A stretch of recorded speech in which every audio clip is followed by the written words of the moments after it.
Hello everyone, welcome back to my YouTube channel VK ma'am J centre. हमारे YouTube channel में आप सबका बहुत बहुत स्वागत है। कैसे हैं आप सब? उम्मीद करते हैं आप सब बहुत अच्छे होंगे। हम लोग इस सेशन में प्राचीन इतिहास से संबंधित प्रश्नों को सॉल्व कर रहे हैं। इसके पिछले वीडियो में बहुत सारे प्रश्नों को सॉल्व करवाया गया है। हमारे चैनल पे सारी वीडियो उपलब्ध है, जाके वीडियो को देखिएगा।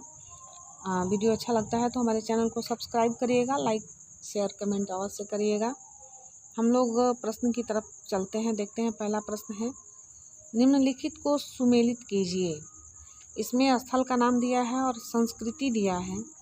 कौन से स्थल और वहाँ की क्या संस्कृति है, इसका मिलान करना है। तो इसमें स्थल जो है उसका नाम है कुल्ली, उसका बाद है बी डंगवाड़ा, सी है साईपाई।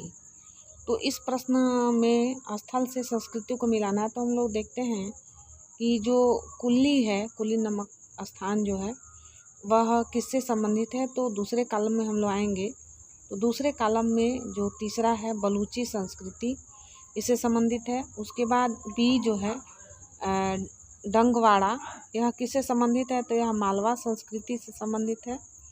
उसके बाद है साईपाई, यह किससे संबंधित है।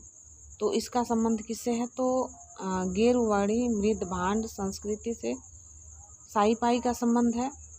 तो इस प्रश्न में जो सुमेलित जो आंसर होगा वह होगा, क्या हो जाएगा, ए का 3, बी का 1 और सी का 2 हो जाएगा। और ऑप्शन में जो इसका सही आंसर है वह दूसरा वाला ऑप्शन सही है। तो इसलिए इसका जो सही ऑप्शन होगा वह दूसरा हो जाएगा। 1, 3 और 4 इसका ऑप्शन सही नहीं होगा। और हम लोग अगले प्रश्न की तरफ चलते हैं, देखते हैं। चमकीले पालिशदार औजार, ये ब्लड आधारित हैं, किस काल की मुख्य विशेषता है। यानी कि चमकीले पालिशदार जो औजार हैं ये किस काल की विशेषता है। तो इसमें पहला ऑप्शन है पूरा पाषाण काल का, दूसरा है मध्य पाषाण काल का, तीसरा है नव पाषाण काल का और चौथा है प्राक हड़प्पा का। तो जो चमकीले पालिशदार जो औजार हैं वह किस काल की प्रमुख विशेषता हैं, इस प्रश्न में सही आंसर बताना है कौन सा होगा। 4 ऑप्शन है, इसमें से कौन से ऑप्शन इसके सही हो जाएंगे। तो हम लोग देखते हैं नव पाषाण काल जो है इससे संबंधित है। यह चमकीले पालिशदार औजार यानी ब्लड आधारित जो औजार हैं। तो इस प्रश्न का जो सही ऑप्शन होगा तीसरा हो जाएगा, नव पाषाण काल। अगले प्रश्न की तरफ हम लोग बढ़ते हैं, देखते हैं। आद्य ऐतिहासिक कब्रिस्तान आबलिक कलश समाधान यानी गंधार मकबरा संस्कृति, यह किस घाटी से संबंधित है। तो इसमें जो आद्य ऐतिहासिक कब्रिस्तान या कलश समाधान जो है यह गंधार मकबरा संस्कृति है। और इसका संबंध किससे है, किस घाटी से है। इसमें 4 ऑप्शन है। पहला है स्वात यानी चित्राल घाटी, दूसरा है सिंधु घाटी, तीसरा है कश्मीर घाटी और चौथा है नर्मदा घाटी। तो हम लोग इसमें चारों ऑप्शन में सही आंसर ढूंढेंगे। तो इसमें सही आंसर जो होगा वह हो जाएगा पहला स्वात यानी कि चित्राल घाटी जो है वह आद्य ऐतिहासिक कब्रिस्तान आबलिक कलश समाधान से संबंधित है, जो गंधार मकबरा संस्कृति के नाम से भी जाना जाता है। इसलिए इस प्रश्न का पहला ऑप्शन सही हो जाएगा। अगले प्रश्न की तरफ हम लोग आते हैं। जोधपुर गणेश्वर संस्कृति के लगभग 83 स्थल मिले हैं। जोधपुर यानी जयपुर किस नदी के किनारे स्थित है। यानी जयपुर का जो जोधपुर है वह किस नदी के किनारे स्थित है। और जोधपुर से गणेश्वर संस्कृति के लगभग कितने स्थल मिले हैं। तो 83 स्थल मिले हैं। अब इसमें ऑप्शन है बाणगंगा, दूसरा है साहिबी नदी, तीसरा है बनास नदी, चौथा है कोई नहीं।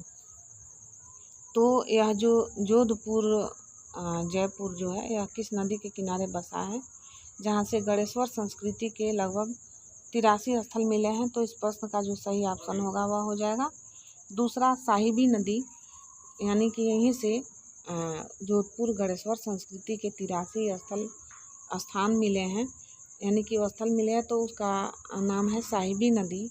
इस प्रश्न का जो सही आंसर होगा वह कौन सा हो जाएगा? दूसरा।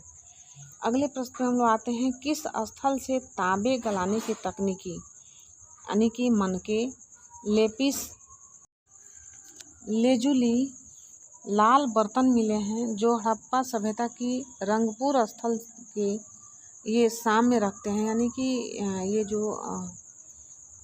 स्थल से मिले हुए हैं जो वस्तुएं, यह किससे साम्य रखते हैं? तो वह हड़प्पा सभ्यता की रंगपुर स्थल से साम्य रखते हैं। तो इनका नाम बताना है, उस स्थल का नाम। तो पहला है आहड़, दूसरा है कायथा, तीसरा है चिरांद और चौथा है गिलुंड। यानी कि तांबे गलाने की तकनीकी मनके, लेपिस लेजुली और लाल बर्तन जो हैं यह किस स्थान से मिले हैं? तो इसका जो ऑप्शन होगा पहला आहड़, यहाँ से मिले हैं, इसलिए इसका जो पहला ऑप्शन है वह सही हो जाएगा। अगले प्रश्न की तरफ हम लोग आते हैं, देखते हैं निम्नलिखित में से कौन सा कथन असत्य है? असत्य कथन बताना है। पहला ऑप्शन है, राजस्थान में ताम्र पाषाण कालीन स्थलों की उत्खनन का क्रम आहड़ यानी गिलुंड या बालाथल है। दूसरा है, जोधपुर गणेश्वर संस्कृति के 83 स्थल तथा मालवा संस्कृति के 100 स्थल यानी कि लगभग 100 स्थल मिले हैं। तीसरा है, ईरान जो है मालवा संस्कृति एकमात्र स्थल है जहाँ से परकोटे के साक्ष्य मिले हैं। और चौथा है, मालवा संस्कृति का सर्वाधिक महत्वपूर्ण मृदभांड काले लाल मृदभांड है। तो इस चारों कथन में एक असत्य कथन है, उसको बताना है। तो इस प्रश्न में जो हम लोग देख रहे हैं, पहला राजस्थान में ताम्र पाषाण कालीन स्थलों की उत्खनन का क्रम जो है आहड़ या गिलुंड या बालाथल है। इसका दूसरा ऑप्शन भी सही है, तीसरा ऑप्शन भी सही है, लेकिन जो चौथा ऑप्शन है यह असत्य है, तो इसलिए इसका यही आंसर सही हो जाएगा। अगले प्रश्न पे हम लोग आते हैं, निम्नलिखित को सुमेलित करिए। सुमेलित करना है। पहला है इसका ए, नवादा टोली यानी मालवा, दंगवाड़ा मालवा, दैमाबाद महाराष्ट्र और डी है इमाम गांव। यहाँ से इन चारों स्थलों से क्या मिले हैं इसको बताना है, सुमेलित करना है। तो नवादा टोली जो है यहाँ से क्या प्राप्त हुआ है? तो तांबे की कुल्हाड़ी प्राप्त हुई है। दंगवाड़ा मालवा से क्या प्राप्त हुआ है? तो मंदिरों में साढ़ व डलंग पूजा के साक्ष्य मिले हैं। उसके बाद दायमाबाद महाराष्ट्र है, यहाँ से बर्तनों पर सिंधु लिपि प्राप्त हुई है। और जो चौथा है इमाम गांव, यहाँ से क्या प्राप्त हुआ है? तो बांध और बांध प्राप्त हुए, सिंचाई के साक्ष्य प्राप्त हुए हैं। तो इसलिए इसका जो पहला ऑप्शन है ए का 2, बी का 4, सी का 1 और डी का 3, तो ये ऑप्शन सही हो जाएगा। अगले प्रश्न पे हम लोग आते हैं। प्रश्न है, उतनूर, कुपगल, वतगल, बनहल्ली, बुद्धिहाल कर्नाटक स्थल किस काल से संबंधित है? यानी जो कर्नाटक में जो ये स्थल हैं उतनूर, कुपगल, वतगल, बनहल्ली और बुद्धिहाल, इनका बताना है काल से संबंध। तो ऑप्शन पहला है पूरा पाषाण काल से है, दूसरा मध्य पाषाण काल से है, तीसरा नव पाषाण काल से है और चौथा प्राक हड़प्पा से है। तो इसका संबंध जो है किससे है? वह है इसका संबंध नव पाषाण काल से है। उतनूर का, कुपगल का, वतगल का, बनहल्ली का, बुद्धिहाल का। यह जो है बुद्धिहाल यानी कर्नाटक, यह जो स्थल हैं इसका संबंध नव पाषाण काल से है। तो इसलिए इसका ऑप्शन जो है तीसरा नव पाषाण काल सही हो जाएगा। अगला प्रश्न है, निम्न में से कौन सा औजार निम्न पूरा पाषाण काल का नहीं है? तो पहला ऑप्शन है खुरचनी, दूसरा है हस्त कुठार, तीसरा है बिरादड़ी और चौथा है गणासा। तो इन चारों में से कौन से ऐसे औजार हैं जो पूरा पाषाण काल के नहीं हैं, यानी कि पूरा पाषाण काल में वह औजार उपयुक्त नहीं थे? इन चारों ऑप्शन में से कौन सा ऑप्शन सही होगा बताना है। खुरचनी है, हस्त कुठार है, बिदारड़ी है और गंडासा है। इनमें से जो सही ऑप्शन है वह कौन सा है? तो हम लोग देखते हैं कि हस्त कुठार भी पूरा पाषाण काल का है, बिदारड़ी भी है, गणासा भी है, लेकिन खुरचनी नहीं है। तो इसलिए इसका जो पहला ऑप्शन है खुरचनी, यह सही हो जाएगा, क्योंकि पूरा पाषाण काल में खुरचनी का उपयोग नहीं होता था। अगले प्रश्न पे हम लोग आते हैं, देखते हैं राख के ढेर या एस माउंटेन, यानी कि एस माउंट इंग्लिश शब्द है राख के ढेर का, यह किस स्थल से नहीं मिला है बताना है। ऑप्शन पहला है कुपगल से, दूसरा है उतनूर से, तीसरा है पलवाय से और चौथा है महागर से। तो इस प्रश्न का सही ऑप्शन बताना है कौन सा होगा, यानी राख के ढेर जो है इन चारों ऑप्शन में से कहाँ से नहीं मिला है। तो चारों ऑप्शन में जो सही ऑप्शन होगा वो कौन होगा, तो इस प्रश्न का जो सही ऑप्शन है वो कौन सा है बताना है। कुपगल है, उतनूर है, पलवाय है या महागर है, यानी राख के ढेर इनमें से किस स्थल से नहीं मिले हैं। तो इस प्रश्न का जो सही ऑप्शन होगा वह कौन सा होगा, तो वह होगा महागर। यहाँ से राख के ढेर नहीं मिले हैं, कुपगल से भी मिले हैं, उतनूर से भी मिले हैं और पलवाय से भी मिले हैं, तो इसलिए इसका चौथा ऑप्शन सही होगा। अगला प्रश्न है, निम्नलिखित में से कौन सा कथन असत्य है। पहला है मनुष्य संबंधी प्रमाण सर्वप्रथम हथनोरा यानी नर्मदा नदी से मिले हैं। दूसरा है निम्न पूरा पाषाण काल के औजार ब्लेड से बने थे। और तीसरा है बेलन घाटी से पूरा मध्य पाषाण काल संस्कृति के अवशेष क्रमागत मिले हैं। और चौथा है ताराडीह चिरांद सेनुआर स्थल बिहार में है। तो असत्य कथन बताना है इसमें। पहला जो ऑप्शन है इसका मनुष्य संबंधी प्रमाण जो है सर्वप्रथम हथनोरा यानी कि नर्मदा घाटी से मिले, सही है। उसके बाद बेलन घाटी से पूरा मध्य नवपाषाण काल संस्कृति के अवशेष मिले हैं जो क्रमागत हैं, ये भी सही है। चौथा जो है ताराडीह चिरांद जो है सेनुआर स्थल बिहार में, ये भी सही है। लेकिन दूसरा ऑप्शन जो है निम्न पूरा पाषाण काल के औजार ब्लेड से बने थे, यह सही नहीं है, तो इसलिए इसका ऑप्शन दूसरा सही हो जाएगा। अगले प्रश्न में हम लोग आते हैं, निम्नलिखित युग्म को सुमेलित करिए। सुमेलित करना है इस प्रश्न को। इसमें दिया है 1 2 3 4 कथन है, इसमें एक दूसरे से सुमेलित करना है इसको। पहला है सल्फ गणासा खड़ग, बी है खुरचनी बेधक यानी फलक संस्कृति, और तीसरा है ब्लड उपकरण, और चौथा यानी कि डी है सिद्रक स्कैपर ब्यूरीन बेधक और चंद्रिका।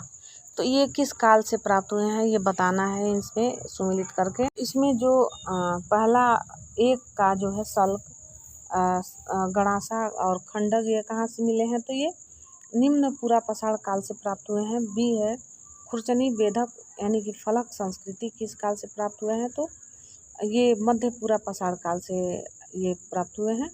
उसके बाद है ब्लड उपकरण जो है यह उच्च पूरा पाषाण काल से सम्मिलित हुए हैं। और डी का जो संबंध है वह किससे है, 2 से है, मध्य पाषाण काल से है, यानी कि सिद्रक स्कैपर ब्यूरीन बेधक चंद्रिका मध्य पाषाण काल से संबंधित है, तो इसका ऑप्शन नंबर 2 सही हो जाएगा। अगले प्रश्न पे हम लोग आते हैं, विश्व में सर्वप्रथम मृद भांडों का प्रयोग किस स्थल से मिलता है, यानी कि विश्व में सर्वप्रथम जो मृद भांड थे इनका प्रयोग किस स्थल से मिलता है, उस स्थल का नाम बताना है। पहला ऑप्शन है ओल्डीवेई, दूसरा है मेहरगढ़, तीसरा है चिरांद और चौथा है चौपानी मांडो। तो विश्व में जो मृद भांडों का प्रयोग मिलता है सर्वप्रथम प्रयोग उसका हुआ था चौपानी मांडो में, तो इसलिए इसका जो सही ऑप्शन होगा चौपानी मांडो होगा। ओल्डीवेई मेहरगढ़ और चिरांद इसका सही ऑप्शन नहीं होगा, तो इस प्रश्न का सही ऑप्शन कौन सा हो जा रहा है, तो 4 हो जा रहा है, चौपानी मांडो। अगले प्रश्न पे हम लोग आते हैं, चमक उद्योग एवं होमोसेपियंस का उदय किस काल की प्रमुख विशेषता है। इसमें 4 ऑप्शन है। पहला है निम्न पूरा पाषाण काल, दूसरा है मध्य पूरा पाषाण काल, तीसरा है उच्च पूरा पाषाण काल और चौथा है नव पाषाण काल। यानी कि जो चमक उद्योग तथा होमोसेपियंस का उदय जो है इन चारों में से किस काल से संबंधित है, तो हम लोग देखते हैं कि यह जो काल है उसका वह उच्च पूरा पाषाण काल से संबंधित है उसका। तो चमक उद्योग का और होमोसेपियंस का जो उदय है यह उच्च पूरा पाषाण काल से संबंधित है, इसलिए इसका जो ऑप्शन होगा तीसरा सही हो जाएगा। निम्न पूरा पाषाण काल गलत हो जाएगा, मध्य पूरा पाषाण काल गलत हो जाएगा, नव पाषाण काल गलत हो जाएगा, लेकिन इसका जो सही ऑप्शन होगा वो कौन सा होगा, तीसरा होगा, उच्च पूरा पाषाण काल इसका सही आंसर हो जाएगा। इसके बाद हम लोग अगले प्रश्न पे आते हैं, देखते हैं कौन सी ताम्र पाषाण कालीन संस्कृति 700 ईसा पूर्व तक जीवित रही। ऐसी जो संस्कृति ताम्र पाषाण कालीन संस्कृति है वह कब तक जीवित रही, तो 700 ईसा पूर्व तक जीवित रही। अब इसमें ऑप्शन दिया गया है कायथा, दूसरा है झुंकर झाकर, तीसरा है हैंड एक्स, चौथा है जोरवे संस्कृति। इन चारों ऑप्शन में से जो सही होगा कौन सा होगा, यानी ताम्र पाषाण कालीन संस्कृति जो 700 ईसा पूर्व तक जीवित थी, वो चारों में से कौन सी संस्कृति है, इसका जो ऑप्शन सही होगा वो कौन सा होगा। तो इसका जो 4 ऑप्शन है, जोरवे संस्कृति वह ताम्र पाषाण कालीन संस्कृति है जो 700 ईसा पूर्व तक जीवित रही थी। कायथा भी नहीं रही, झुकर झाकर भी नहीं रही। हैंड एक्स जो संस्कृति है वह 700 ईसा पूर्व तक जीवित नहीं रही थी, लेकिन जो चौथा ऑप्शन में है जोरवे संस्कृति वह जीवित रही थी। कब तक, तो ईसा पूर्व 700 ईस्वी तक यह जीवित रहा था, इसलिए इसका चौथा ऑप्शन सही हो जाएगा। अगला प्रश्न है बच्चों को उनके गले में तांबे के मनके का हार पहनाकर दफनाने के साक्ष्य कहाँ से मिले हैं। यानी बच्चों के गले में तांबे के मनकों का हार पहनाकर, ऐसी संस्कृति बताना है, साक्ष्य बताना है कहाँ से मिला है। क्या मिला है, तांबे के मनके का हार पहनाकर बच्चों को दफनाने के का जो साक्ष्य है कहाँ से मिला है, तो बताना है। ऑप्शन 1 है कायथा, ऑप्शन 2 है इमाम गांव, ऑप्शन 3 है चंदौली और ऑप्शन 4 है नौदातोली। तो इस प्रश्न का सही ऑप्शन क्या होगा, जहाँ से बच्चों के गले में तांबे के मनके को पहनाकर दफनाने के साक्ष्य मिले हैं। तो पहला ऑप्शन है कायथा, इमाम गांव, चंदौली और नवातोली। तो इसमें से तीसरा ऑप्शन सही होगा चंदौली। चंदौली के मेवारू से क्या मिला है, तो बच्चों के गले में तांबे के मनके को पहनाकर हार बना के पहनाकर दफनाने का साक्ष्य मिला है। तो इसका ऑप्शन तीसरा सही हो जाएगा। हम लोगों ने आज इतने सारे प्रश्नों को सॉल्व किया। मिलते हैं हम लोग अगली वीडियो में। हमारी वीडियो पर लाइक, कमेंट, सब्सक्राइब अवश्य करिएगा। Thanks for watching this video. जय हिंद, वंदे मातरम।